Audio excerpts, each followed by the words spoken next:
ये IIT 2000 का question है, बताओ कौन सा ऑप्शन करेक्ट होगा?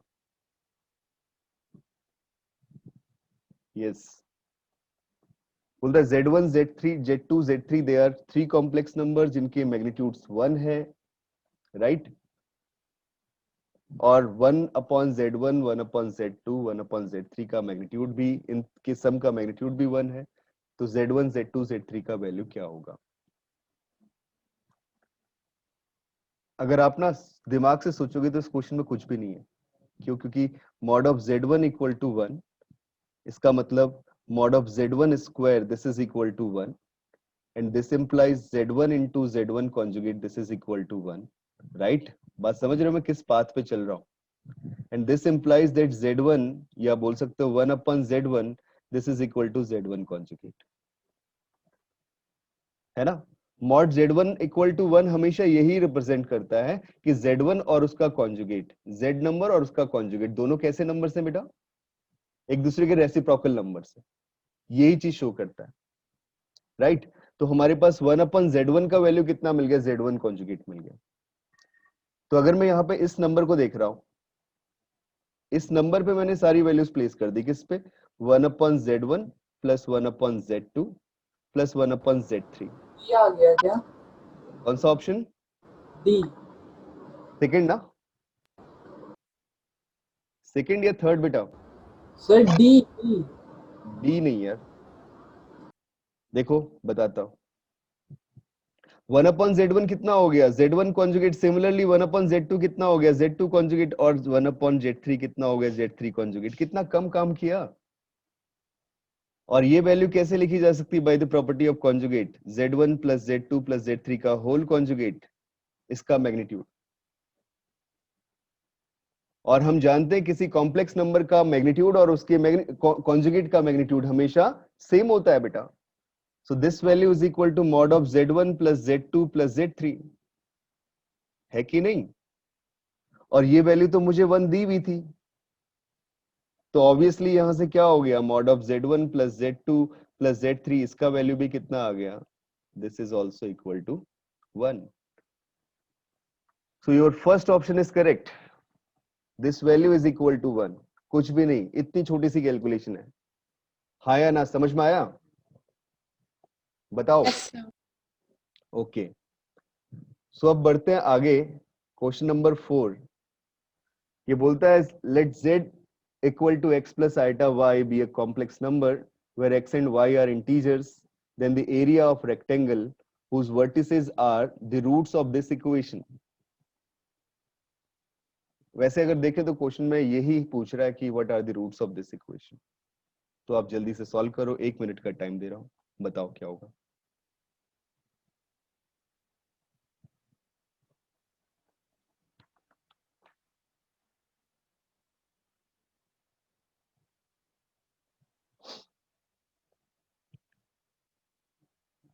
बेटा सारी बातें ना सिर्फ प्रॉपर्टीज, बेसिक प्रॉपर्टीज के ऊपर डिपेंड होती है, वो कैसे आप अप्लाई कर पा रहे हो।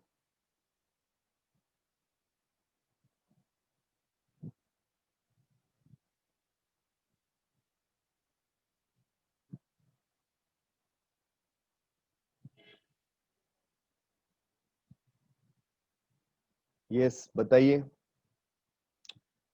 फिर से प्रॉपर्टीज देखते हैं कैसे, इस तरीके से कि z cube into Z conjugate plus z into z cube this is equal to 350 आपको दिया हुआ है। अब हमें पता है z into Z conjugate mod Z square होता है, तो इसमें से एक z निकाल लिया, ये क्या बन गया? Mod Z square. इसमें से एक z कॉन्जुगेट निकाल लिया, ये क्या मिल गया? Mod Z square this into Z conjugate का square, and this is equal to 350, ये आ गया। और देखा बेटा यहां से मॉड जेड स्क्वायर कॉमन आ रहा है, this into Z square plus Z conjugate का स्क्वायर हो गया, and that is equal to 350, right?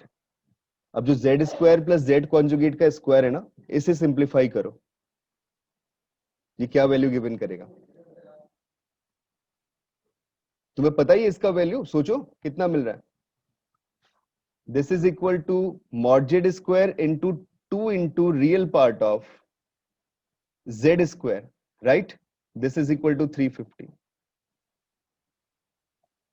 2 से डिवाइड कर दिया मैंने इसे, कितना मिल जाएगा? mod z square this into real part of z square, and that is equal to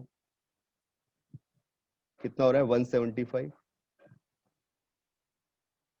है ना? इतनी वैल्यू मिल गई। अब जरा इनको अगर नंबर कॉम्प्लेक्स नंबर z में लिखता हूं x प्लस आइटा y की फॉर्म में, तो z स्क्वायर कितना हो जाएगा? x square minus y square this plus 2 iota x y. तो इस z स्क्वायर का रियल पार्ट कितना है? x square minus y square है ना बेटा? और z मॉड z स्क्वायर का वैल्यू तो आप जानते हो कितना है? x square plus y square है, प्रोडक्ट आ गया, and this is equal to 175, right?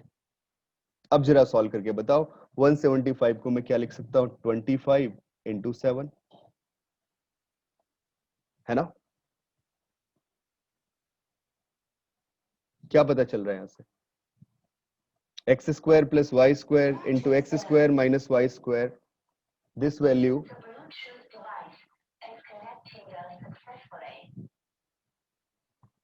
बताइए बेटा कितनी होगी?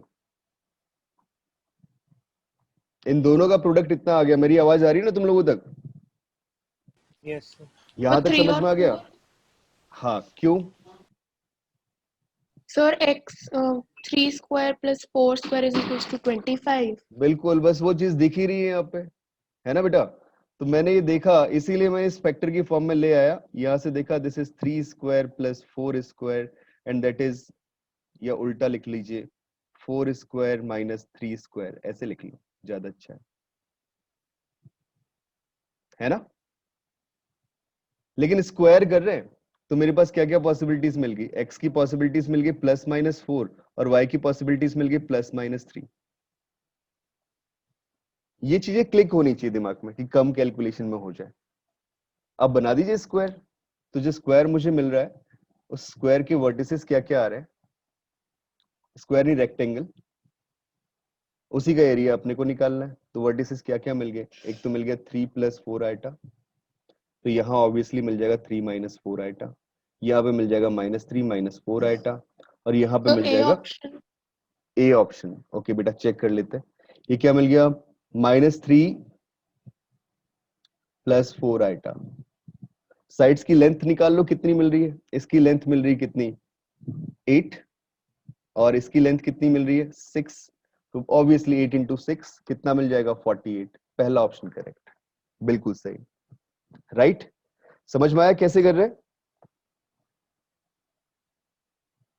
यस, बताओ। Yes sir. Yes sir. Okay बेटा, अब आते हैं square root of complex number पे। मैं चाहता हूं ना कि इस पे भी काम कम करे। वो पूरा इतना लंबा मेथड करते थे ना हम लोग स्क्वायर रूट निकालने का 11th क्लास में, तो इसका मैं डायरेक्टली फॉर्मूला लिख रहा हूं बेटा। अगर हमें square root of complex number z निकालना हो, जहां पे z हमारे पास है कितना? x प्लस आइटा y, हम पूरे लंबे प्रोसेस से करेंगे ना तो वही चीज निकल के आएगी। तो स्क्वायर रूट ऑफ z याद रखना है, this is equal to plus minus square root of 1/2 times mod z, this plus real part of z, ठीक है, and this plus iota times square root of 1/2 times mod z, this minus real part of z। ये हम लोग कब करेंगे? जिस case में आपका इमेजिनरी पार्ट कैसा हो? Positive, right? लेकिन अगर आपका imaginary part of z negative आ जाए तो ये थोड़ी सी चेंज हो जाएगी वैल्यू, प्लस माइनस साइन के साथ में। दोनों पॉसिबल रूट लिख रहे हैं, एक पॉजिटिव साइन के साथ में और एक नेगेटिव साइन के साथ में। ये सारी वैल्यू सेम, बस बीच में नेगेटिव साइन का डिफरेंस। तो ये आ गया 1/2 mod z plus real part of z, and this minus iota square root of 1/2 mod z minus real part of z। ये कहानी तब रहेगी जिस केस में आपके पास इमेजिनरी पार्ट कैसा हो? नेगेटिव हो, कॉम्प्लेक्स नंबर, राइट? तो ये दो केसेस हो गए square root of complex numbers के लिए, ठीक है? ये आपको ध्यान रहने चाहिए। इन दोनों के थ्रू हम लोग square root of complex number निकाल सकते हैं। कुछ ना भी पता हो ना, सिर्फ इस प्रॉपर्टी को अप्लाई करते चलो। अब जैसे पहला क्वेश्चन ये रहा, ये जेई मेंस 17 का, और बहुत अच्छी इंफॉर्मेशन दी हुई है इसने। x प्लस आइटा y का whole square equal to 7 plus 24 iota, then the value of this expression. सोचो और मुझे बताओ, बस मुझे हिंट दे दो, मुझे आइडिया दे दो करना कैसे चाहिए, उसके बाद तो हम फिर कर ही लेंगे। बताइए बेटा। सर रियल और इमेजिनरी पार्ट को इक्वेट करके कर। हम्म, उसकी जरूरत नहीं पड़ेगी आई थिंक।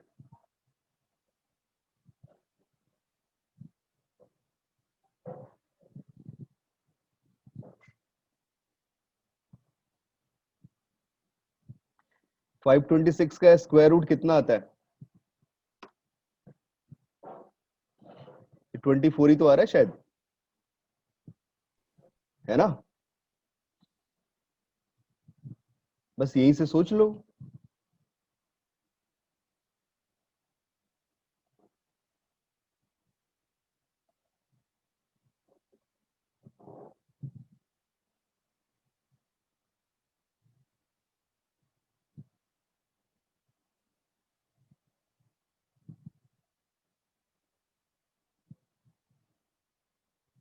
देखो बेटा कैसे ऑप्ट करोगे आप, समझना। मुझे पहले दिया क्या है इसने, दिया है x प्लस आइटा वाई का whole square equal to 7 plus 24 iota, तो मैंने इसी को लिख लिया, x प्लस आइटा वाई इसका whole square and this is equal to 7 plus 24 iota. चलो ये वैल्यू मिल रही, so this implies x plus iota y its value is equal to square root of 7 minus 24 iota. ऐसा लिख ही सकते हैं हम लोग इसे, ठीक है? ओके, 7 प्लस 24 आएगा, इतना लिख सकते हैं। अब मैंने कॉन्जुगेट ले लिया इस पे, तो क्या मिल जाएगा, x minus iota y this is equal to root 7 plus minus 24 iota, ये मिल गया। अब जो एक्सप्रेशन तुम्हें फाइंड आउट करना है, जरा इसको देखो, वो कितना है, 7 plus root minus 576 and its whole power 1/2 minus 7 minus root minus 576 इसकी पावर 1/2, दिस इज, यही तो निकालना है। This value can be written as 7 plus iota into root 24, sorry iota into 24, और दूसरा क्या मिल गया, और इसका पावर 1/2, दूसरा मिल गया 7 minus iota into root, sorry this square root is 24 and its whole power 1/2। तो जो टोटल वैल्यू मुझे मिल गई वो तो कुछ ऐसी मिल गई ना, 7 प्लस 24 आइटा इसकी पावर 1/2 मतलब इसका स्क्वायर रूट, और दूसरा क्या मिल गया, माइनस रूट 7 माइनस 24 आइटा, ये वैल्यू मिल गई। ये तो वही मिल गया ना ऊपर वाला एक्सप्रेशन। इन दोनों का जब मैं सब्ट्रैक्शन करूंगा, इसका और इसका, तो लेफ्ट साइड में x प्लस आइटा वाई और x माइनस आइटा वाई, इन दोनों का सब्ट्रैक्शन हो जाएगा। इन दोनों का सब्ट्रैक्शन हुआ तो वैल्यू क्या मिल गई, this is 2 iota y. What is 2 iota y? That is 2 iota into imaginary part of the number root 7 plus 24 iota. Root 7 plus 24 iota. ठीक है बेटा?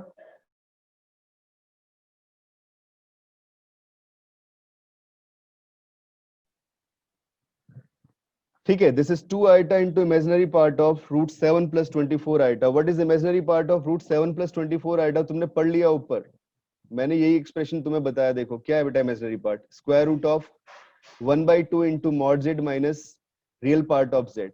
अब इमेजिनरी पार्ट देखो कैसा लिया है, पॉजिटिव लिया हुआ है, अदरवाइज माइनस साइन के साथ में लेते, तो कितना आया है, 1/2 into mod z minus real part of z, बस आंसर मिल गया। कितना आ गया value, this is 2 iota into square root of 1/2 into mod z minus real part of z, right? किसी भी नंबर के स्क्वायर रूट के लिए यही करना है। अब नंबर z कितना है यहाँ पे, वो जो z नंबर है वो तो 7 प्लस 24 आइटा है भाई, है ना?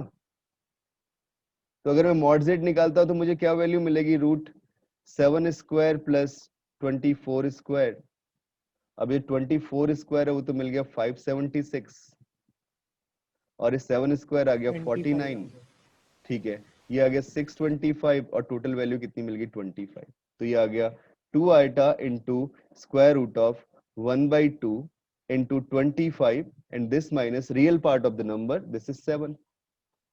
तो 25 माइनस 7 कितना हो गया 18, 9, तो टोटल वैल्यू कितनी मिल गई 6 आयोटा, ठीक है। कौन सा ऑप्शन करेक्ट हो गया देख लो यार, मैंने कहीं पे मिस्टेक तो नहीं की है, थोड़ा देख लेना। जो वैल्यू मुझे मिली दिस इज, हाँ ओके, तो यहाँ दो पॉसिबिलिटीज मिलेगी ना जब मैं स्क्वायर रूट लूंगा। स्क्वायर रूट तो पॉजिटिव ही रहेगा, imaginary part of this number, हमने ये लिखा imaginary part of this number. हाँ, नंबर के बाहर बेटा प्लस माइनस साइन भी तो होता है, तो ये पॉसिबिलिटी हमारे पास रहेगी। तो प्लस माइनस 6 आइटा आ रहा है। अब यहाँ ऑप्शन में दिया कितना है इसमें 6 आइटा माइनस साइन के साथ में, तो कौन सा ऑप्शन सही हो गया, ए ऑप्शन सही हो गया। मैंने प्लस माइनस साइन क्यों लगाया ये तो तुम्हें दिख रहा होगा, ये फॉर्मूला था, फॉर्मूले में बाहर क्या लगाते हैं प्लस माइनस साइन, एक रूट, दो रूट्स पॉसिबल है, एक पॉजिटिव साइन के साथ में दूसरा नेगेटिव साइन के साथ में, राइट बेटा। आई थिंक ये बात समझ में आई हुई, क्वेश्चन क्लियर हुआ कि नहीं हुआ बताना। Yes, sir.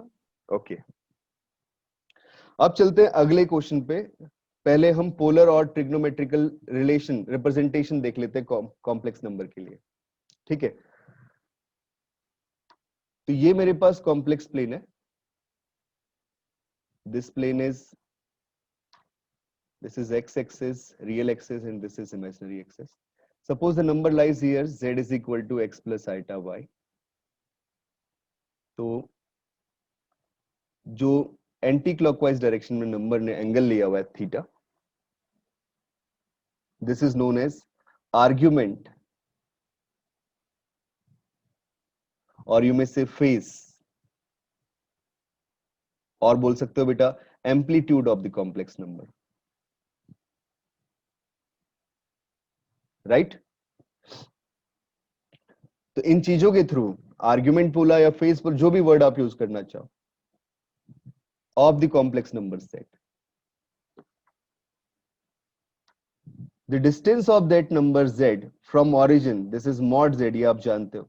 I say suppose that value is equal to r, that is r is equal to mod z, and what is mod z, this is square root of x square plus y square। अगर मैं basically the property of triangle, मतलब basically property of triangle लगाता हूँ, this value is x and this value is y, this length is y, तो मुझे क्या मिल जा रहा है, we get the value of y is equal to r sin theta, sorry,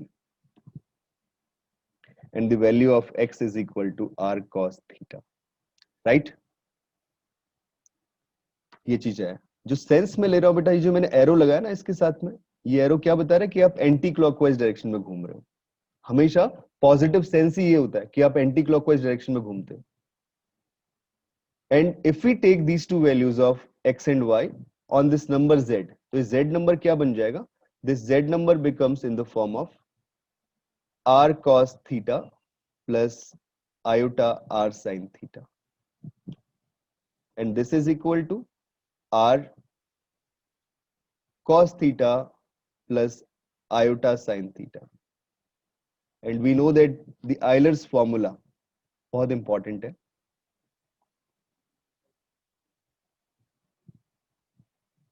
आपको डिमोवियर्स थ्योरम वगैरह की जरूरत ही नहीं पड़ेगी अगर आप आइलर्स फॉर्मूला जानते हो, और कभी भी इस टाइप के एक्सप्रेशन को किस फॉर्म में कन्वर्ट कर देते हो, e to the power iota theta में कन्वर्ट कर देते हो। ये होता है e to the power iota theta is equal to cos theta plus iota sin theta, right. So that z number can be written as r e to the power iota theta, ठीक है। this complex number z is equal to r e to the power iota theta. So z equal to r e to the power iota theta, ये number बन गया, theta क्या बन गया, argument बन गया, और r क्या आ गया आपके पास, मैग्नीट्यूड ऑफ कॉम्प्लेक्स नंबर आ गया, ठीक है। तो this representation is known as polar representation. मैं हमेशा इसी को फॉलो करता हूं किसी भी क्वेश्चन को सॉल्व करने के लिए, आप भी इसी को फॉलो करोगे, बहुत सिंप्लीफाइड वे में क्वेश्चन का सॉल्यूशन निकल जाता है, ठीक है, that is polar representation of complex number.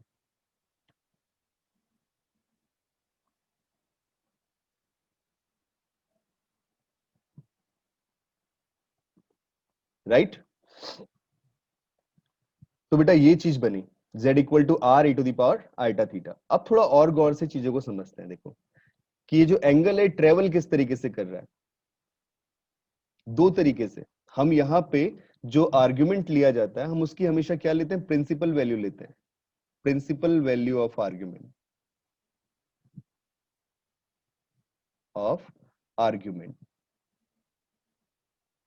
What is principal value of argument? कि अगर आपने ये कॉम्प्लेक्स प्लेन देखा है, this is x plus iota y, आपके नंबर की लोकेशन इन चार प्लेसेस में हो सकती है, या तो फर्स्ट क्वाड्रेंट में रहे, या वो सेकंड क्वाड्रेंट में रहे, या वो थर्ड क्वाड्रेंट में रहे, या फोर्थ क्वाड्रेंट में रहे। मैंने बोला सपोज नंबर का positive direction of x axis angle theta है, यहाँ पे नंबर का negative direction of x axis angle theta है, यहाँ पे नंबर का यूं बोल दिया कि negative direction of x axis से एंगल थीटा है, और यहाँ पे positive direction of x axis से एंगल थीटा है। जो हम ओरिएंटेशन ले रहे हैं एंगल के घूमने का, वो ओरिएंटेशन ये वाला ले रहे हैं। सपोज ऐसा कि आप पहले यहां से यहां घूम रहे हो, ठीक है, नहीं तो थोड़ा क्लस्टर हो रहा है फिगर में, इस तरीके से चल रहे हैं बेटा। फिर देन यहां से यहां घूम रहे हो, जरा गौर से देखो क्या हुआ। यहां पे आपने देखा तो एंगल माइनस पाई, फिर जीरो, फिर जीरो से पाई। तो जो रोटेशन है वो कैसा है, प्रिंसिपल वैल्यू ऑफ आर्गुमेंट के लिए आपका जो थीटा है, this moving from minus pi to pi, और जनरल वैल्यू ऑफ थीटा के लिए तो वो 0 से 2 पाई ही घूम रहा है, डायरेक्शन एंटी क्लॉकवाइज, यहां भी एंटी क्लॉकवाइज, बट मूविंग का तरीका ये हुआ, कहां से कहां तक घूम रहे हैं, माइनस पाई से लेके पाई तक के लिए। तो अगर हम इन डिफरेंट डिफरेंट क्वाड्रेंट पे एंगल देखते हैं, आर्ग्यूमेंट देखते हैं, तो क्या क्या मिलेगा। ये फर्स्ट क्वाड्रेंट के लिए, ये सेकंड क्वाड्रेंट के लिए, थर्ड के लिए, एंड दिस इज फोर्थ के लिए। राइट, अब थोड़ा देखना बेटा कि अगर मैं बात करता हूं for first quadrant, argument in first quadrant, तो कितना मिलेगा। अब जीरो से मूव कर रहे हो, थीटा एंगल आगे, ये कितना हो गया आर्ग्यूमेंट फर्स्ट क्वाड्रेंट में, थीटा। अगर मैं बात करता हूं आर्ग्यूमेंट इन सेकंड क्वाड्रेंट, तो क्या मिल जाएगा, दिस इज इक्वल टू, अब फिर जीरो से मूव कर रहे हो पाई तक, अब पाई से कितनी पीछे हो, थीटा एंगल पीछे हो, तो क्या मिल गया, this is pi minus theta. Similarly मैंने कहा कि आप माइनस पाई से मूव कर रहे हो थर्ड क्वाड्रेंट में, तो आर्ग्यूमेंट इन थर्ड क्वाड्रेंट वो कितना हो जाएगा, minus pi plus theta, theta angle आगे गए, और आर्ग्यूमेंट इन फोर्थ क्वाड्रेंट वो कितना हो गया, this is equal to 0 minus theta. मतलब हम टोटल एंगल कितना ट्रेवल कर रहे थे बेटा यहां तक पहुंचने के लिए, एक्स एक्सिस तक पहुंचने के लिए फोर्थ क्वाड्रेंट में, जीरो एंगल कवर कर रहे हैं, माइनस पाई से जीरो जा रहे हैं, जीरो से कितने पहले आ रहे हो, थीटा एंगल पहले, तो कितना हो गया, जीरो माइनस थीटा, तो इसको हम जनरली क्या लिख लेते हैं, माइनस थीटा। तो these are possible arguments in different different quadrant. ठीक है, सर हाँ जी बेटा बोलना। सर जब लास्ट ईयर में हमने पढ़ा था तो हम ये नहीं कहते थे कि जब इनकी प्रिंसिपल वैल्यूज लेते हैं तो एक्स जो पॉजिटिव एक्सिस है उससे ही दोनों साइड जाता है, ऊपर की साइड एंटी क्लॉकवाइज जाता है और नीचे की साइड क्लॉकवाइज। नहीं बेटा ऐसा नहीं कहते, पिछले बार भी यही बोला था कि आप हमेशा एंटी क्लॉकवाइज डायरेक्शन में चलते हो। यार पहले माइनस पाई से पाई रोटेशन है, क्लॉकवाइज कैसे चले जाओगे बेटा, पहले जाओगे माइनस पाई से जीरो, और फिर जाओगे जीरो से पाई। समझ रहे हो मेरी बात को, ठीक है। Yes sir. तो अब हमेशा इस वे में मूव करोगे, तो कितना मिला, minus pi plus theta, argument third quadrant में, और फोर्थ क्वाड्रेंट में कितना मिल गया, थीटा आर्ग्यूमेंट मिल गया। बट ये ध्यान रखना है कि इस थीटा को मूव कैसे करवा रहे हैं प्रिंसिपल वैल्यू ऑफ आर्ग्यूमेंट के लिए, minus pi to pi, that is called principal value of argument. Right, अब बढ़ते हैं आगे, आर्ग्यूमेंट और मॉडुलस के ऊपर बेस्ड मिक्स्ड रिजल्ट हम लोग देखते हैं सबसे पहले। ठीक है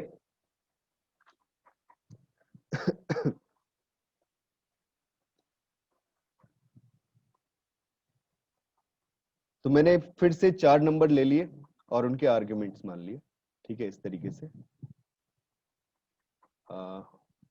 ये बोल दिया late z, z1, z2, z3 are complex numbers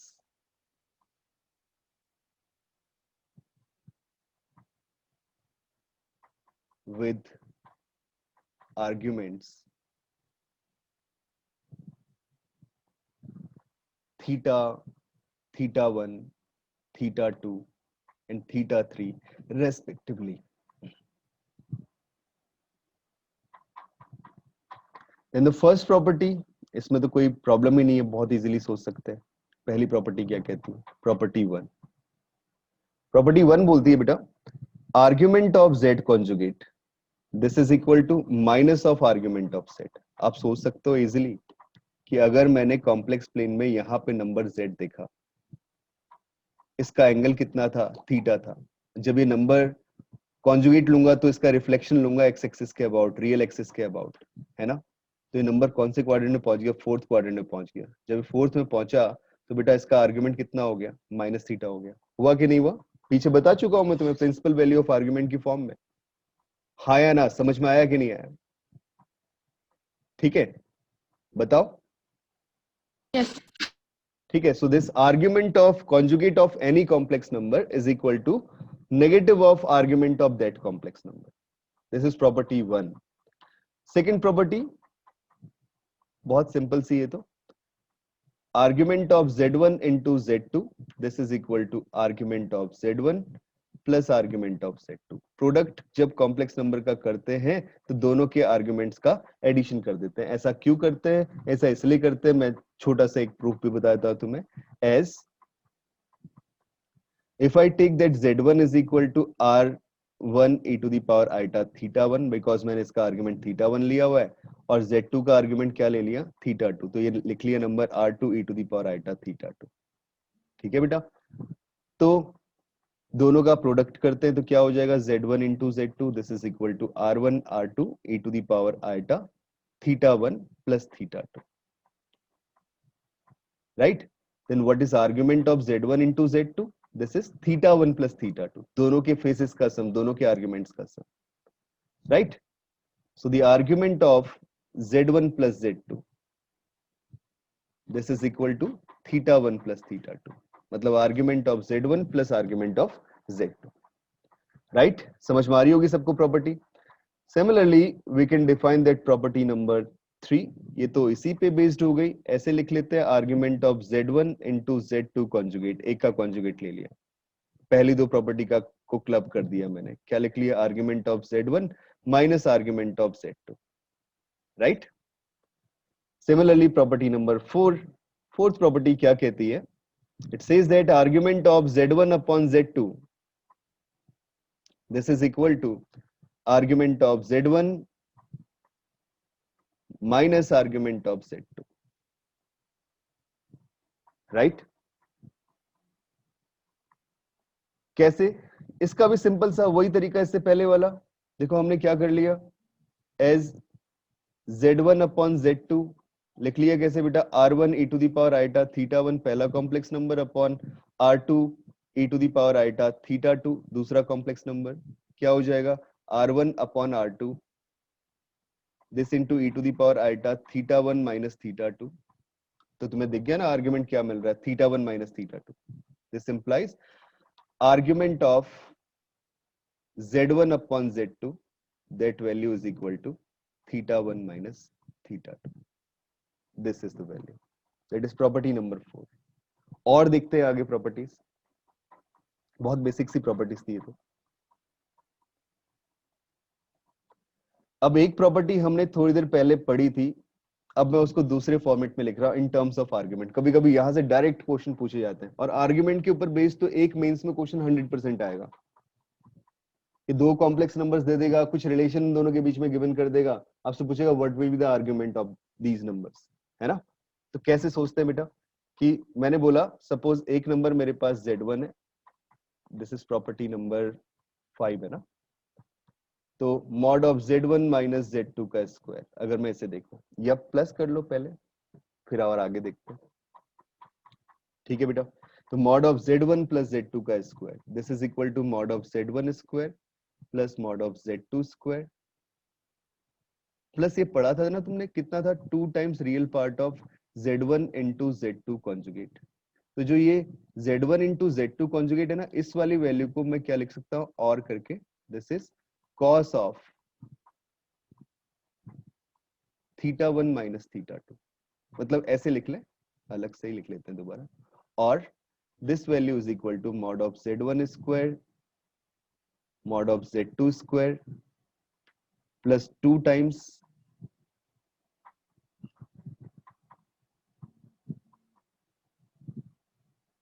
times mod of z1 z2 ऐसे,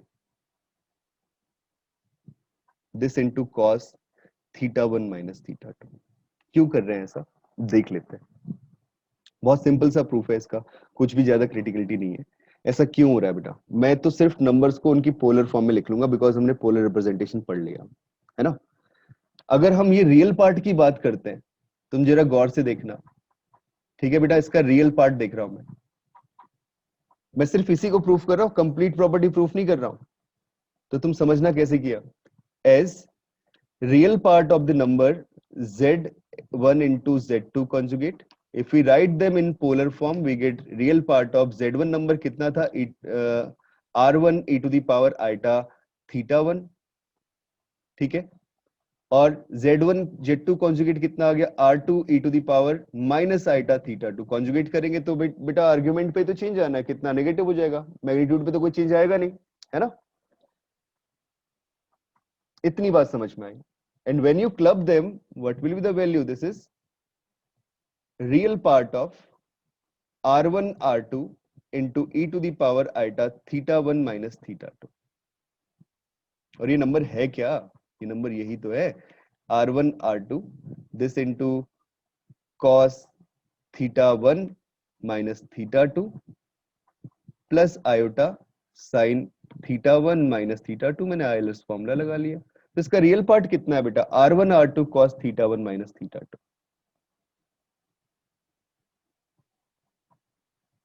right, what is r1, r1 is mod of z1, r2 is mod of z2 and this into cos θ1 minus θ2। I think तुम लोगों को समझ में आ गया, हाँ या ना बेटा, बताना। Yes sir. r1 मैग्नीट्यूड ही तो है ना पहले कॉम्प्लेक्स नंबर का, क्योंकि r को हम कैसे मान रहे थे, distance of the number from origin है, which is mod of z। तो z1 का मैग्नीट्यूड z2 का magnitude and this into cos of θ1 minus θ2, ये फॉर्मेट बन गया, राइट। अब बढ़ते हैं आगे, ये तो थी मेरे पास प्रॉपर्टी नंबर 5। अब सिमिलरली यार वो प्रूफ करने की जरूरत तो नहीं, लेकिन लिख भी लेते हैं इसी प्रॉपर्टी को इसके साथ में, कि अगर यहाँ पे माइनस साइन आ जाए तो यहाँ पे माइनस साइन आ जाएगा और यहाँ पे माइनस साइन आ जाएगा, राइट। रिमेनिंग टर्म्स सारी पॉजिटिव साइन के साथ ही रहेंगे, ठीक है। अब सिमिलरली इन दोनों का एडिशन कर देते हैं एक बार, तो प्रॉपर्टी 6 लिख लो इसे। क्या किया, mod of z1 plus z2 का whole square plus mod of z1 minus z2 का whole square, this value is equal to कितना हो जाएगा, ये हो जाएगा twice of mod of z1 square plus mod of z2 square. ठीक है बेटा, ये समझ में आ रहा है सबको, ये फॉर्मेट बन गया, दिस इज प्रॉपर्टी नंबर 6, ठीक है। अब कहानी क्या कि अगर ये कह दिया जाए कि भाई प्रॉपर्टी नंबर 7 लिख लेते हैं ऐसे, कि अगर मेरे पास mod of z1 plus z2 ये किसके इक्वल हो जाए, mod of z1 minus z2 के इक्वल हो जाए, z1 का z2 के साथ डिस्टेंस और z1 का माइनस z2 के साथ डिस्टेंस सेम हो जाए, तो ये प्रॉपर्टी तभी होल्ड हो सकती है जब दोनों के आर्ग्यूमेंट्स के बीच में डिफरेंस कितने का हो, π/2 का हो। बड़ी important property, argument of z1 minus argument of z2 equal to π/2। Proof करता हूं मैं, और इसे फिगर बना के भी समझ लो कि फिगर कैसी बन रही है हमारे पास इस टाइप की प्रॉपर्टी के लिए। देखो ये ड्रॉ किया मैंने complex plane x plus iota y, ये कॉम्प्लेक्स नंबर है सपोज z1 और यहाँ पे दूसरा कॉम्प्लेक्स नंबर है सपोज z2। अगर मैंने क्या कहा, Z1 का मॉड Z1 के साथ में Z1 का Z2 के साथ डिस्टेंस और Z1 का माइनस Z2 के साथ डिस्टेंस सेम आ जाए, तो ये दोनों हमेशा कैसे होंगे, परपेंडिकुलर होंगे एक दूसरे के। राइट बेटा, क्या बोला, दोनों एक दूसरे के परपेंडिकुलर होंगे। मतलब ये वाला जो एंगल मुझे मिल रहा है वो कितना मिल रहा है, 90 डिग्री मिल रहा है। तो ये कहानी यहां पे भी हो रही है कि यहाँ पे आपका नंबर क्या आ गया, -Z2। ठीक है, अगर Z2 यहाँ पे, तो ऑब्वियसली यहाँ पे क्या मिलेगा, -Z2। तो ये भी एक दूसरे के परपेंडिकुलर रहेंगे। इन दोनों के बीच का एंगल कितना रहेगा, 90 डिग्री रहेगा। क्यों होता है ऐसा, प्रूफ करते हैं। This is as because, cos θ1 minus cos θ2 0 हो जाएगा। हाँ हो जाएगा ना, वो सबको दिख रहा है कि अगर मैंने mod of Z1 plus Z2 equal to mod of Z1 minus Z2 दिया हुआ है, मैंने दोनों तरफ स्क्वायर कर लिया। जब दोनों तरफ स्क्वायर किया तो वैल्यू क्या मिल गई, mod of Z1 square plus mod of Z2 square, this plus 2 mod of Z1 mod of Z2 into cos θ1 minus θ2, ये मिल गया। और दूसरे से क्या मिल गया, equal to mod of Z1 square plus mod of Z2 square plus 2 into mod of Z1 into mod of Z2, this into cos, ये माइनस साइन के साथ में, ठीक है, cos θ1 minus θ2। θ1 और θ2 क्या आर्ग्यूमेंट है Z1 और Z2 के, ये तो सबको पता है। ये दोनों टर्म दोनों side eliminate, and this implies, और इसको मैं लेफ्ट में जाता हूं, ले जाता हूं, तो बेटा cos θ1 माइनस θ2 ऑब्वियसली कितना हो गया, 0 हो गया। cos 0 तभी होता है जब, कब होता है बेटा, 2n plus 1 pi by ठीक है, odd multiple of pi by 2 पे 0 होता है। तो अभी तो हम लोग सिर्फ बेटा दो दो क्वाड्रेंट की बात कर रहे हैं ना, तो आप ऐसे देख लो। तो ये तब बोल रहा हूं मैं जिसके इसमें आर्ग्यूमेंट ऑफ Z1 मतलब θ1 माइनस θ2 कितना हो जाए, पाई बाय 2 हो जाए। तो यही कहानी मिल गई, that argument of Z1 minus argument of Z2 is equal to pi by 2। तो that property hold in both side, मतलब अगर mod of Z1 plus Z2 equal to mod of Z1 minus Z2 हो, तो वो imply करता है कि argument of Z1 minus argument of Z2 is equal to pi by 2। और ये वाली कंसेप्ट इसको भी इंप्लाई करती है। तो बोथ साइड, ठीक है, प्रॉपर्टी ध्यान रखनी ऐसा क्यों हो रहा है। अब बढ़ते हैं आगे नेक्स्ट प्रॉपर्टी की तरफ। दिस इज कि अगर बेटा, दैट इज प्रॉपर्टी नंबर 8।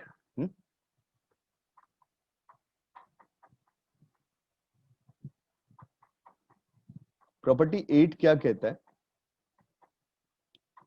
कि अगर mod of Z1 plus mod of Z2,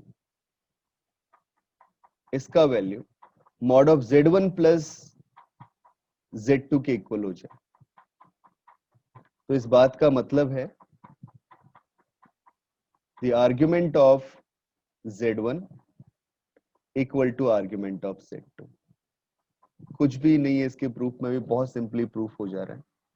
ठीक है, क्या बोला बेटा, mod of Z1 mod of Z2 किसके इक्वल है, mod of Z1 plus Z2 के इक्वल है। तो उस केस में प्रॉपर्टी बता रही है कि argument of Z1 argument of Z2 के इक्वल होगा। ठीक है, ऐसा क्यों हो रहा है, देखो मैंने mod of Z1 plus mod of Z2 लिया और दोनों तरफ स्क्वायर कर दिया, इस तरफ भी और इस तरफ भी, तो ये मिल गया mod of Z1 plus Z2 का होल स्क्वायर।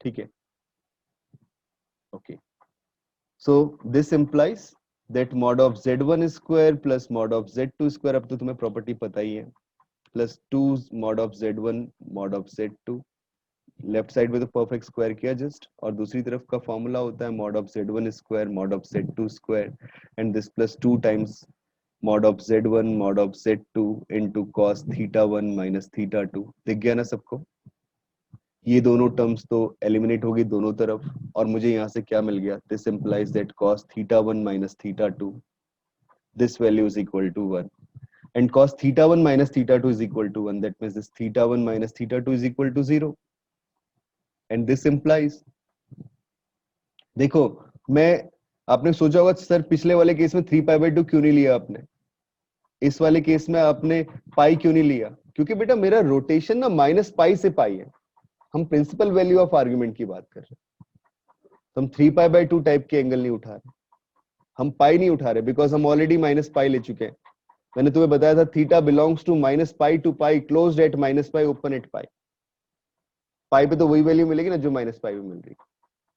ठीक है, तो θ1 - θ2 is equal to 0, that means θ1 is equal to θ2। तो ये पॉसिबिलिटी तभी होगी जब आर्ग्यूमेंट दोनों कॉम्प्लेक्स नंबर का कितना होगा, सेम होगा। ठीक है, तो बोथ साइड इंप्लाइड है। प्रॉपर्टी नंबर 8 हुआ। बढ़ते हैं आगे। अगर ये सिचुएशन आ जाए, प्रॉपर्टी नंबर 9,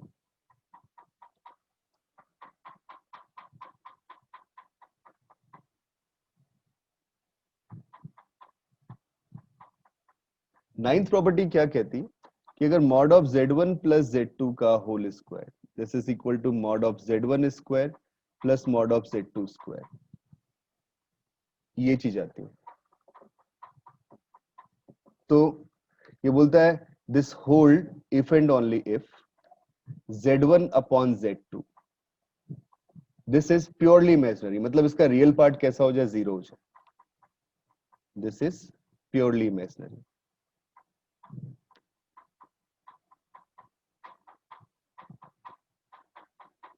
ऐसा क्यों होता है बेटा, थोड़ा सोचते हैं। ठीक है, मैंने ये प्रॉपर्टी बोली कि ये प्योरली इमेजिनरी है। अब मुझे सारी कहानी किसके ऊपर लेके आनी, z1 और z2 के ऊपर, z1 अपॉन z2 के ऊपर। जरा सोचो कैसे सॉल्व करें। प्रॉपर्टी आपको पता है, उसी को यूज करो। फिर cos θ1 - θ2 π/2 हो जाएगा। हाँ ठीक है, वहां से सोच सकते हो बहुत कुछ। दोनों के बीच का एंगल मिल गया आपको, और जब दोनों के बीच का एंगल मिल गया तब तो सारा काम ही बन गया। सोचो अब एक बार। तो जब इसे पोलर फॉर्म में लिखेंगे तो e बस टू द पावर आयोटा बिल्कुल θ1 माइनस θ2 हो जाएगा। बिल्कुल बेटा, बिल्कुल सही, वही सोचना था। अब देखो जरा, जो हमारे पास यहाँ पे दिया हुआ है, मैं अगर इसमें mod of z1 plus z2 के स्क्वायर को ओपन करता हूं तो mod of z1 square plus mod of z2 square plus 2 mod of z1 mod of z2 this into cos θ1 minus θ2, ये फॉर्म मिल गया। एंड राइट में कितना है, mod of z1 square plus mod of z2 square. ये दोनों terms eliminate हो गई दोनों साइड, और यहां से मुझे क्या मिल गया, cos θ1 minus θ2, this value is equal to 0, right. And ये 0 मिल जाएगा तो क्या हो जाएगा, θ1 is equal to θ1 minus θ2 is equal to π/2। दोनों के आर्ग्यूमेंट के बीच का डिफरेंस कितना आ जा रहा है, π/2 आ जा रहा है, राइट।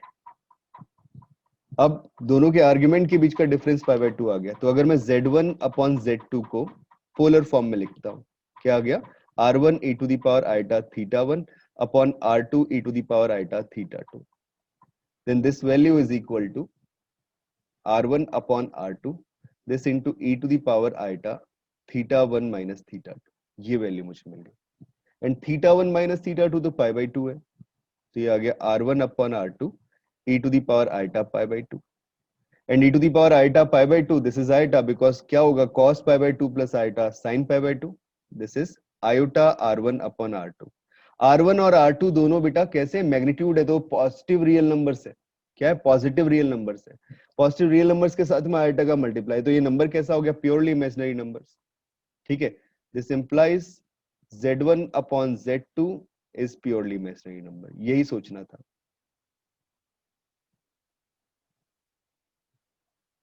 इस बात को आप ऐसे भी बोल सकते हो और करके, that real part of z1 upon z2 this is equal to 0। तो ध्यान रखना है, अगर दोनों के सम्स का स्क्वायर इस तरीके से लिखा जा रहा है तो z1 अपॉन z2 हमेशा कैसा होगा, प्योरली इमेजिनरी नंबर होगा। ठीक है, this is property number 9, right बेटा। अब एक और प्रॉपर्टी है, मैं प्रूफ तो नहीं करवा रहा हूं उसका, वो याद रखनी है आपको। दिस इज, आप सब लोग जानते हो, triangular inequality, that is property number 10।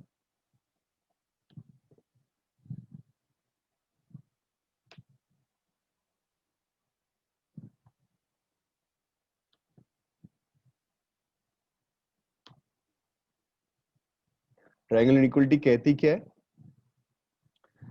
That mod of Z1 plus हो या माइनस हो mod of Z2, this is less than equal to mod of Z1 plus mod of Z2, and this is greater than or equal to mod of Z1 minus mod of Z2, right? इससे हमेशा क्या होगा?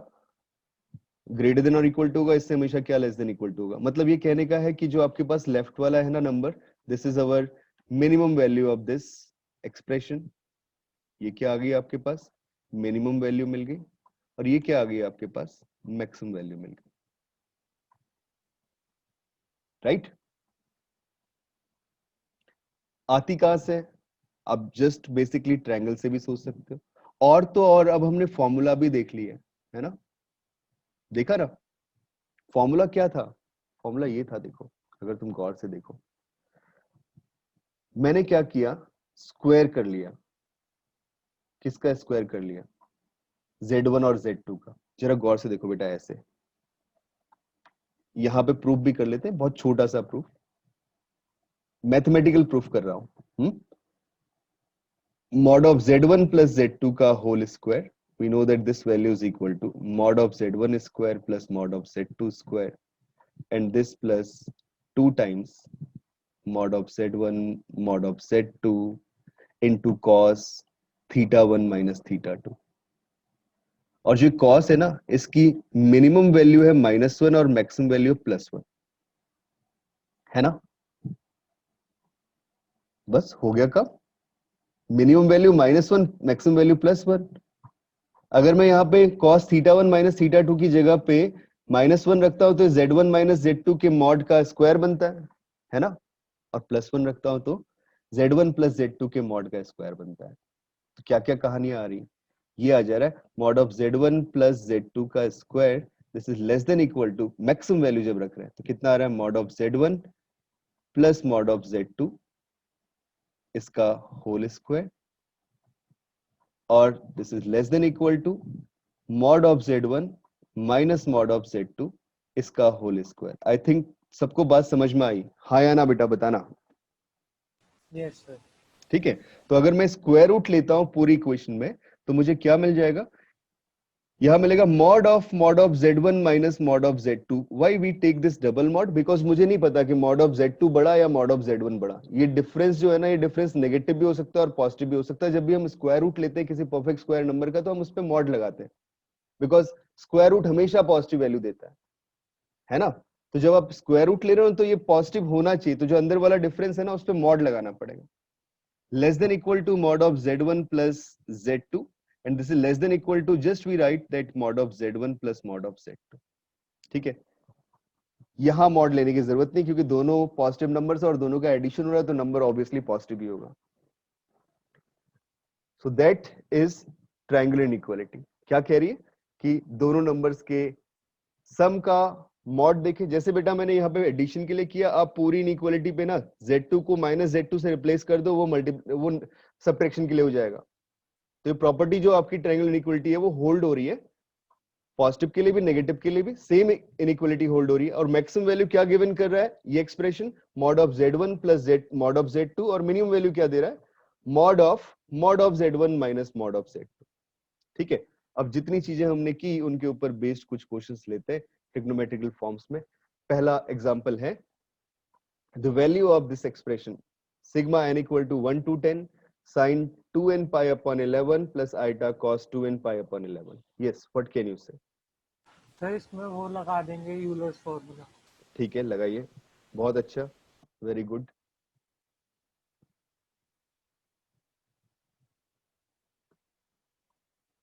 तो भाई इस question का solution देखते हैं। इसने कहा क्या कि sin 2n pi upon 11, तो मैंने क्या किया ना, इस 2n pi को तो मान लिया अल्फा। क्यों इतना बड़ा एंगल बार बार लेते हुए चले, है ना? This is equal to alpha.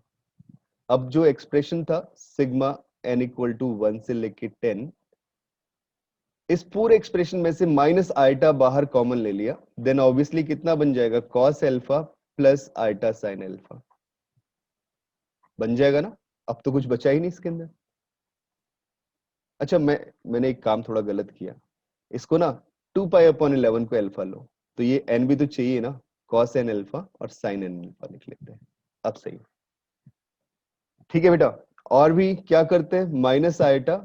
वैसे एक तरीका आपने ट्रिगो में पढ़ा होगा, अगर किसी को आयलर्स फॉर्मूला नहीं पता तो वो बहुत लेंदी मेथड यूज करेगा। कौन सा वाला, कि sigma n equal to 1 to 10 cos n alpha. वो कौन सा था, cos alpha plus cos 2 alpha plus cos 3 alpha. याद आया? एक तो वो तरीका अप्लाई कर सकते हो, बट कितना लंबा है। तो मैं हमेशा प्रेफर करता हूं, आपसे ही बोलूंगा कि आप इसे आयलर्स फॉर्मूला अप्लाई करके एक्सपोनेंशियल फॉर्म में लिख लो। तो कितना मिल गया, e to the power iota n alpha मिल गया, right. Minus iota times n equal to 1 to 10 e to the power iota n alpha. Okay, अब e to the power iota n alpha लिखा तो क्या आ गया, माइनस आयोटा जीपी बन गई मेरे पास। पहली term e to the power iota alpha, दूसरी term e to the power iota 2 alpha, तीसरी टर्म चलती चलेगी, लास्ट टर्म लिख लेते हैं, this is e to the power iota 10 alpha, right. GP with common ratio e to the power alpha. So what is the sum? Minus iota, GP का first term e to the power iota alpha, a क्या होता है GP का सम, a into r to the power n minus 1 upon r minus 1, जहाँ पे a आपका first term और r क्या हो गया, कॉमन रेशियो। तो first term e to the power iota alpha और कॉमन रेशियो भी same he e to the power iota alpha, उसका पावर 10 क्योंकि टोटल 10 टर्म्स यूज हो रही है। माइनस में कितना आ गया 1 and that divided by e to the power iota alpha this minus 1। अब कुछ छोटे छोटे मैनिपुलेशंस होते हैं बेटा, ठीक है, जो मैनिपुलेशन आपसे आपको आने चाहिए। क्या मैनिपुलेशन आना चाहिए, मैं देख रहा हूं कि यहाँ पे e to the power 10 alpha type की चीज है, बट जो नीचे है ना वो क्या है, e to the power iota alpha minus 1 type की चीज है। आंसर तो ऐसा कुछ दिख ही नहीं रहा। तो अगर मैं e to the power 10 iota alpha को, ये तो था हमारे पास Sn जीपी के लिए ना, इसको हटाते हैं। अब हम ये देखते हैं कि अगर मैं जस्ट इस वाले एक्सप्रेशन को, किसको, e to the power 10 iota alpha को देखो, तो ये मुझे मिल रहा है कितना, this is equal to e to the power alpha तो था 2 पाई अपॉन 11, ये आ गया 20 पाई आइटा अपॉन 11, ये आ गया, है ना बेटा। एक चीज दिखती है यहाँ पे कि अगर मैं इसको ऐसे लिखूं, e to the power 22 minus 2 this into pi iota upon 11। 22 क्यों लिया, क्योंकि मैं देख रहा हूँ 11 से डिवाइड हो जाएगा, तो क्या फायदा मिल गया, ये आ गया e to the power pi iota 2 pi iota minus कितना हो गया 2 पाई आइटा अपॉन 11। अब जरा गौर से देखो कितना बन गया, e to the power 2 pi iota कितना हो जाएगा, cos 2 pi plus iota sin 2 pi, ये तो हो गया 1 इनटू कितना आ गया e to the power minus 2 pi iota upon 11। अब जो 2 पाई अपॉन 11 है ना, e टू दी पावर, ये सॉरी 2 पाई अपॉन 11, ये तो अल्फा था हमारे पास, तो ये वैल्यू कितनी मिल गई e to the power minus iota alpha मिल चुकी है। कितना, तो ये मैनिपुलेशन करने आने चाहिए, ये हम किस टर्म की फॉर्म में देखना चाहते हैं। तो this expression can be written as minus iota times e to the power iota alpha, this is e to the power minus iota alpha and this minus 1 and that whole divided by e to the power iota alpha minus 1। Divide कर दो उसे e to the power iota alpha से, या एक काम करो e to the power minus iota alpha को common ले लो, माइनस साइन के साथ कॉमन ले लो, तो minus iota e to the power iota alpha और minus e to the power minus iota alpha, ये कॉमन ले लिया, तो अंदर क्या बच गया, अंदर बच गया e to the power iota alpha minus 1 और नीचे भी क्या था e to the power iota alpha minus 1। तो ये नेगेटिव नेगेटिव साइन कट गए, e to the power iota alpha से e to the power minus iota alpha cut गया, e to the power iota alpha minus 1 से e to the power iota alpha minus 1 cut गया, बच गया कितना, सिर्फ iota. तो कौन सा ऑप्शन करेक्ट हो गया, third option, sorry fourth option correct हो गया। आया बेटा समझ में कैसे किया, बताओ। Hello, Yes, sir. ठीक है। तो ये मैनिपुलेशन दिमाग में होनी चाहिए, किस तरीके से हम ऑप्ट कर रहे हैं, कैसे फॉर्मेट बना रहे हैं, राइट। अब बढ़ते हैं थोड़ा आगे, दिस इज पार्ट ऑफ जो पुराना कंसेप्ट हमने पढ़ा था उसका पार्ट है। देखो आगे अगला क्वेश्चन है जेई एडवांस 2015 का, ये बोलता है फॉर एनी इंटीजर के लेट अल्फा के इज इक्वल टू साइन के pi upon 7। this plus iota cos k pi upon 7, then the value of the expression this is, बताइए क्या होगा?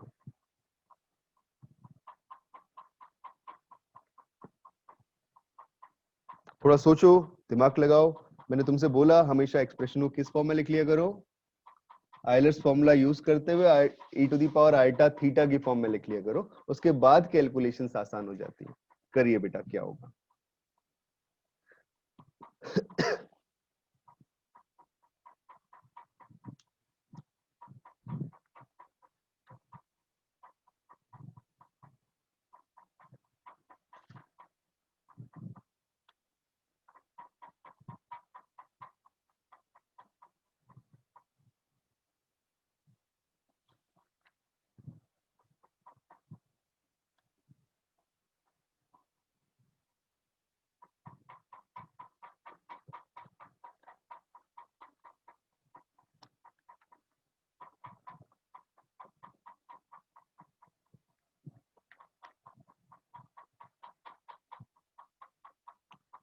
तो बताओ,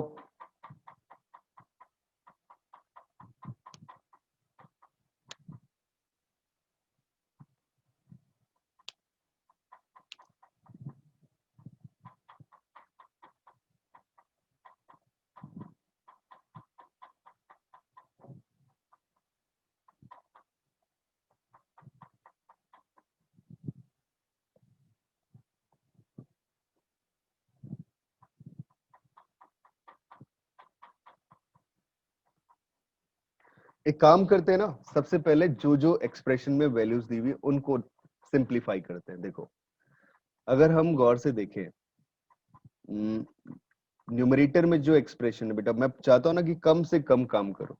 वो क्या है? वो है मेरे पास मॉड ऑफ एल्फा के प्लस 1 दिस माइनस एल्फा के, है ना? यही है आपके पास वैल्यू। अब मॉड ऑफ एल्फा के प्लस 1 दिस माइनस एल्फा के, यहां जो अल्फा के है ना वो कितना है, उसे जरा सिंप्लीफाई करके देखना। दिस अल्फा के is equal to e to the power iota, अच्छा एक मिनट, ये आइटा भी था आपके पास, तो आइटा मैंने कॉमन लिया, क्या आ गया? कॉस के पाई अपन 7 और माइनस आइटा साइन के पाई अपन 7, यही तो आ रहा है ना? और जब बेटा यहां से आइटा कॉमन लिया तो ये आ गया iota times e to the power minus k pi upon 7, ये कुछ आ रहा है मेरे पास, राइट? यही वैल्यू आ रही है, पहला टर्म साइन का, दूसरा टर्म कॉस का, ठीक है? वैसे जो ओरिजिनल क्वेश्चन था उसमें पहला टर्म कॉस का था, दूसरा टर्म साइन का था, बट मैंने बदल दिया है।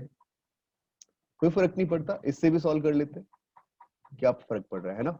जो भी बनेगा देखेंगे क्या चीज आएगी। ओके, इतनी बात आ गई है। अब देखो बेटा, अल्फा के प्लस 1 बोलूंगा तो कितना मिल जाएगा? वो तो अब इस पे वैल्यू रखनी है, iota e to the power minus k pi upon 7 तो आएगा ही आएगा, साथ में कितना आ जाएगा? E to the power minus pi upon 7 आ जाएगा आयोटा के साथ में। ये छोड़ रहे थे हम, e to the power minus iota के पाई अपन 7 होना था, आयोटा पाई अपन 7, ये भी आ गया, ठीक है? अब थोड़ा देखिए, अगर हमें अल्फा 4 के माइनस 1 देखना है, minus 1, then this value is equal to iota e to the power minus iota। अब तो जस्ट बेटा फॉर्मेट बन चुका है, k की जगह पे वैल्यू रख बदलनी है बस, 4k, एक बार लिख लो 4k अपॉन 7 और दूसरा लिख लो कितना? इनटू, जैसे लिख लो 4k माइनस 1 अपॉन 7, चलो कोई नहीं, एक बार यही लिख लेते हैं।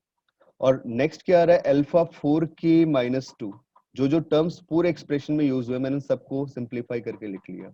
ये मिल गया e to the power minus iota 4k minus 2 this divided by 7।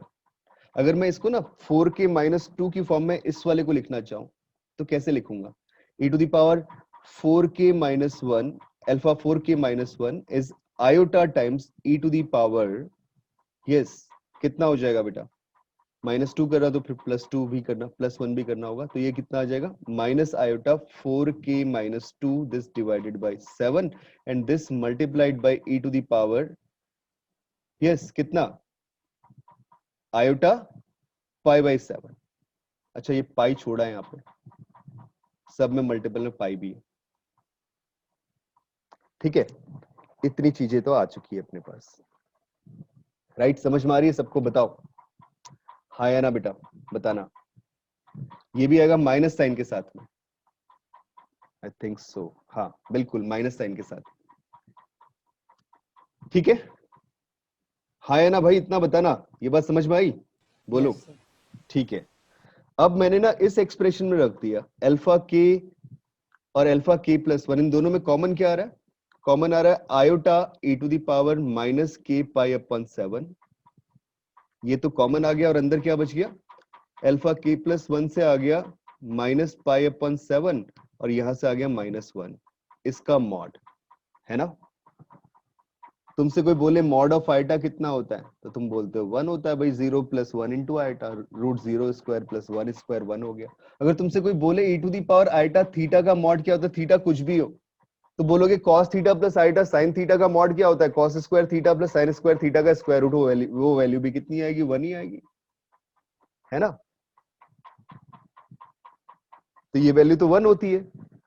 तो देखो बेटा कितना सिंपलेस्ट फॉर्म बन गया इसका, इसका मॉड 1, इसका mod 1, e to the power iota कुछ भी हो मल्टीपल में एंगल, हमेशा मॉड कितना होता है 1, तो सिर्फ कितना मिल गया, e to the power minus iota pi upon 7 this -1।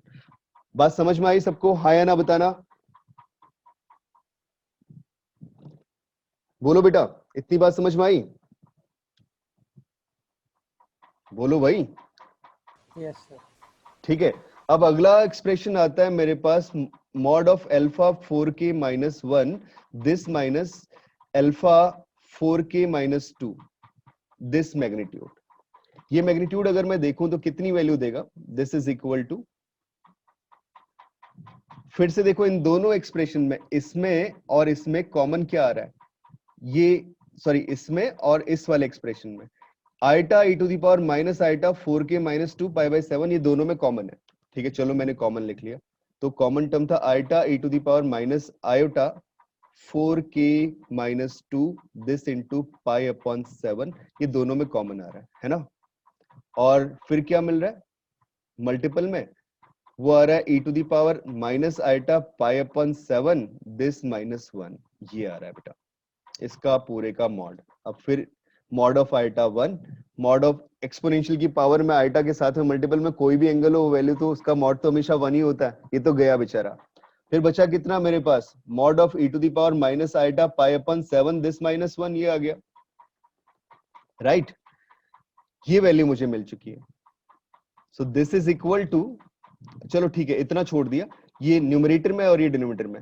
अब जरा एक्सप्रेशन देखो, एक्सप्रेशन क्या था जिसका वैल्यू निकालना था बेटा, वो एक्सप्रेशन था मेरे पास, this is sigma k equal to 1 से लेके 12 ऊपर न्यूमरेटर में, और मॉड ऑफ अल्फा के +1 माइनस अल्फा के का वैल्यू कितना आ गया, वो तो आ गया mod of e to the power iota pi upon 7 this -1, और अपॉन में कितना आ गया, ये आ गया सिग्मा k इक्वल टू 1 से लेके 3, और ये कितना हो जाएगा, इसका वैल्यू भी सेम बेटा, mod of e to the power, अच्छा ये माइनस साइन के साथ में लेकिन, हाँ आइटा पाई बाई 7 दिस -1, ये आ गया। ये दोनों टर्म्स कॉमन आ गए भाई, सिग्मा का रिलेशन का तो इन नंबर इन टर्म्स के साथ कोई रिलेशन ही नहीं है, मतलब इस टर्म का 12 बार एडिशन कर दिया, 12 टाइम्स एडिशन कर दिया, तो कितना मिल गया, 12 times this mod of e to the power minus iota pi upon 7 this -1, और नीचे भी क्या आ गया, 3 टाइम्स दिस, क्योंकि नीचे 3 टाइम्स एडिशन है, और ये दोनों टर्म्स ऊपर नीचे कट गई, और मुझे वैल्यू क्या मिल गई, 3 4 12, that is the value of this sigma relation is 4। ठीक है, यहाँ पे बेटा मैच इसलिए नहीं कर रहा क्योंकि मैंने जो ऑप्शंस लिए है ना वो थोड़े अलग लिए हुए हैं। ठीक है,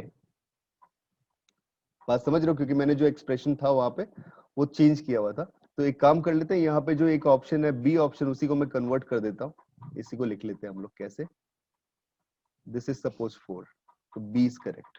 ठीक है, चलेगा ना ऐसे, मॉड है तो ये आइटा माइनस आइटा टाइप की चीजें तो हो ही नहीं सकती।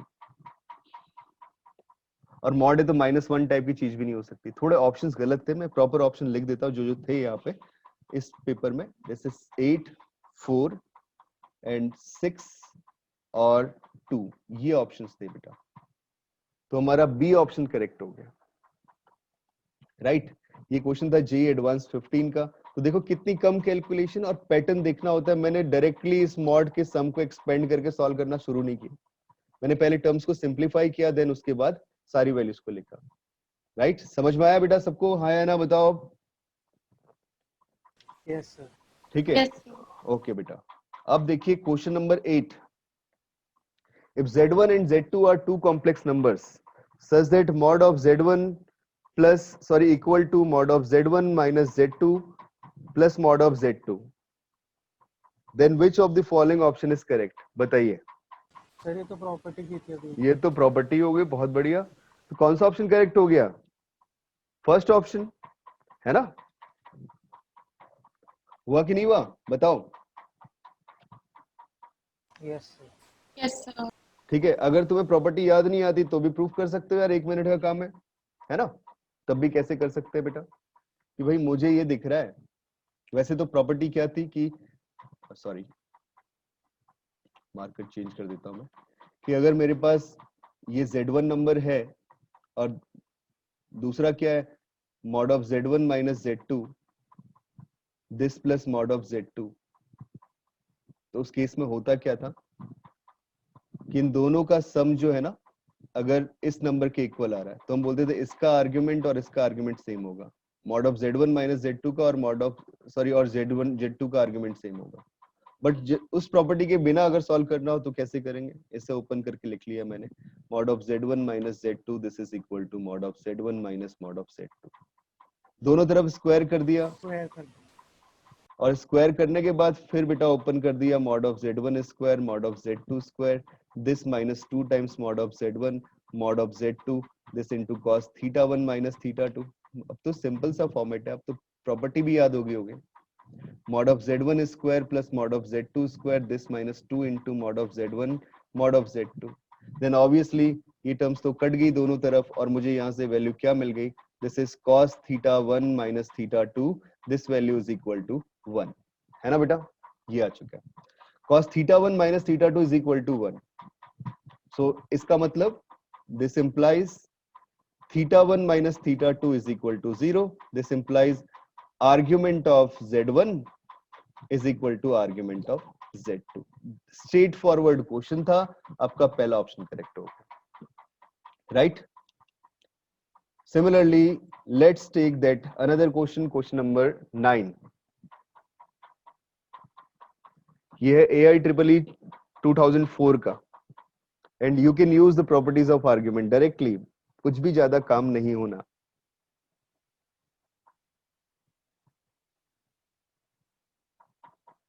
So पूछता है what is argument of Z। No need to define any geometry, ना उसकी जरूरत है। देखो कैसे कर रहे हैं, समझना बेटा। आपको दिया हुआ है Z bar Z conjugate this is equal to minus iota W conjugate, यही गिवन किया हुआ है, Z conjugate equal to minus iota W conjugate. Then this implies, अगर मैं दोनों तरफ आर्ग्यूमेंट देखूं तो क्या हो जाएगा, आर्ग्यूमेंट ऑफ Z कॉन्जुगेट, ठीक है ना, and this is equal to argument of minus of iota this into W conjugate, ठीक है। तो बताइए क्या होगा।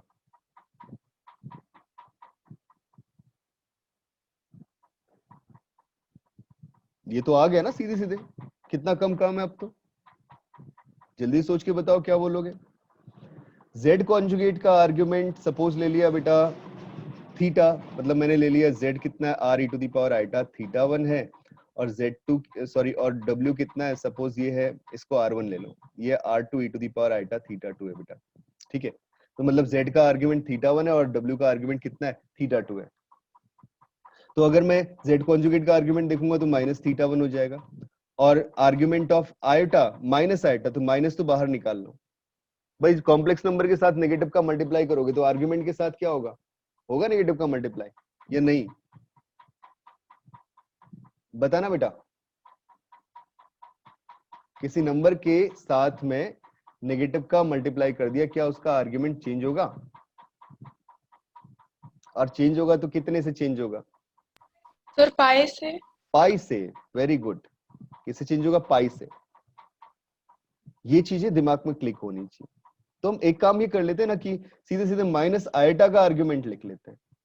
आप अगर माइनस आयटा नंबर को देखोगे तो यहाँ पे लाई करता है, ये माइनस आयटा। तो यहां से हम मूव करना शुरू करते हैं, माइनस पाई से पाई चलते हैं। तो माइनस पाई से जब आप यहां तक पहुंचोगे तो कितना एंगल घूमे आप? Minus pi plus pi by 2, that is minus pi by 2। तो इसका आर्ग्यूमेंट कितना? Minus pi by 2। और W कॉन्जुगेट का आर्ग्यूमेंट कितना? वो आ गया माइनस थीटा 2, है ना? क्योंकि W का आर्ग्यूमेंट कितना है? थीटा 2। ये बात सबको समझ में आ रही है? दोनों तरफ नेगेटिव साइन गए तो theta 1 is equal to pi by, या theta 1 minus theta 2 this is equal to pi by 2। एक इक्वेशन तो मुझे ये मिल चुकी है। ठीक है, अब इसके बाद अगला काम करते हैं। देखो क्या ये गिवन है कि argument of z into W this is equal to pi. इन दोनों के प्रोडक्ट का आर्ग्यूमेंट पाई है। So this implies, sir C option correct है। देख लेते हैं बेटा। अभी थीटा 1 प्लस थीटा 2 कितना आ गया? पाई। अब तो दोनों इक्वेशंस मिल चुकी है, एक बार दोनों को ऐड कर दिया। मुझे वैसे भी z का आर्ग्यूमेंट निकालना है तो थीटा 1 ही निकालना है। तो जब फर्स्ट को और सेकंड को ऐड करता हूं तो मिल गया 2 theta 1 is equal to 3 pi by 2 plus pi. It means that is 3 pi by 2 और divided by 4। So theta 1 is equal to 3 pi by 4। So that means this C option is correct. बिल्कुल सही, right? तो बहुत simple से question है। अब argument की properties apply करनी आनी चाहिए आपको। बढ़ते आगे, नेक्स्ट क्वेश्चन है example number 10। This is of IIT 2007।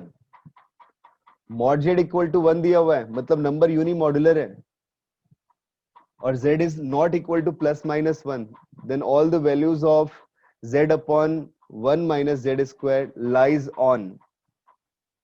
कौन सा ऑप्शन करेक्ट होगा? द y एक्सिस कहने का मतलब यहाँ पे किससे? इमेजिनरी एक्सिस से बेटा। द x एक्सिस कहने का मतलब रियल एक्सिस से। बताओ फिर क्या कहोगे?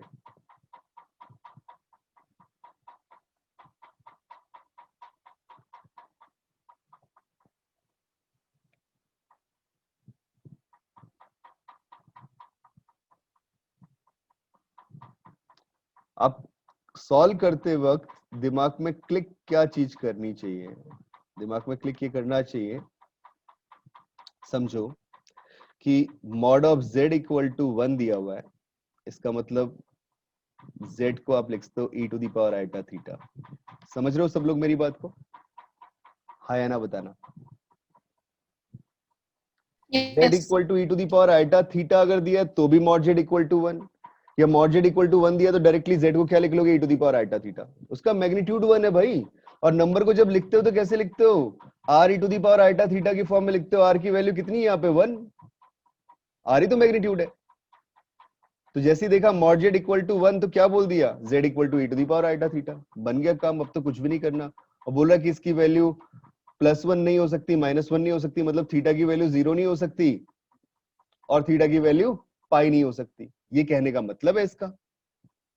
तो मैंने ना क्या किया, इसमें प्लेस कर दिया बेटा ऐसे, जिसकी वैल्यूज निकालनी। z upon 1 minus Z square कितना आ गया? e to the power iota theta upon 1 minus e to the power 2 iota theta. अब इसे रियल और इमेजिनरी पार्ट में स्प्लिट कर देते हैं। cos theta plus iota sine theta, नीचे मिल गया 1 minus cos 2 theta minus iota sine 2 theta. ठीक है, and that cos 2 theta it can be 1 minus cos 2 theta can be written as 2 sin square theta। तो ये तो मिल ही रहा है डायरेक्टली, और यहां से मिल गया 2 sin square theta, है ना? सही है ना इतना? बताओ बेटा। अब कुछ पूछा जा सकता है। और माइनस में कितना है, आयटा साइन 2 थीटा, यही तो मिल रहा है। अभी तक तो ठीक किया हमने।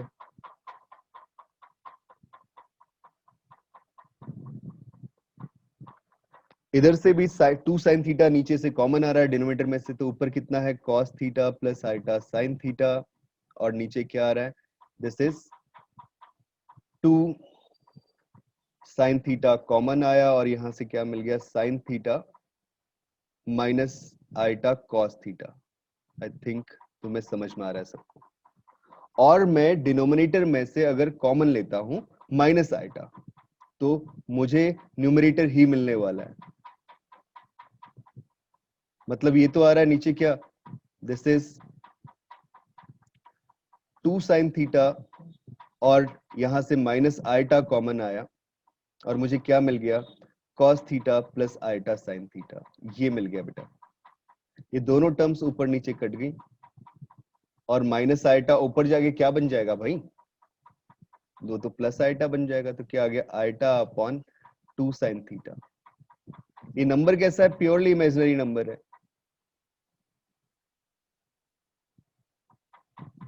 जब प्योरली इमेजिनरी नंबर है तो कहां लाई करेगा भैया, वाई एक्सिस पे लाई करेगा। कौन सा ऑप्शन करेक्ट हो गया, डी। समझे सब लोग कैसे कर रहे हैं।